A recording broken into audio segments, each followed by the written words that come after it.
जय श्री महाकाल सगळ्यांना। सकाळची सुरुवात डीजेच्या डान्सवर झाली। ब्रेकफास्ट ॲज युजल मी शूट घ्यायचं विसरले। दुपारच्या जेवणात काय काय तुम्हाला दिसतच असेल, तो लाडू काशीचा प्रसाद आहे जो आपण आणला होता। हा त्र्यंबकेश्वर आणि घृष्णेश्वरचा प्रसाद आहे। महाकालची कृपा दुसरं काय।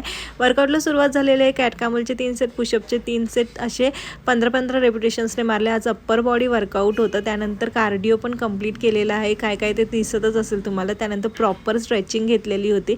मृत्युंजय कादंबरीमध्ये आपण पाहिलं की कर्णाने त्याचं कवच आणि कुंडल काढून दिलेला आहे। त्याची बॉडी पूर्ण रक्त अशी झालेली आहे। शोनला अजिबात नाही आवडलं त्याने जे काय केलं ते। शोनचं असं म्हणणं होतं की तो कुरूप दिसायला लागला। आधी जितका सुंदर दिसत होता तेवढा सुंदर तो आता दिसत नाही। त्याचं सौंदर्य जसं नष्ट झाले कवच आणि कुंडल गेल्यामुळे। दुर्योधनाला त्याने जे काय केलं ते पटलेलं नाहीये। त्याच्या दोन्ही बायकांचे रडून हाल बेकार झालेले आहेत।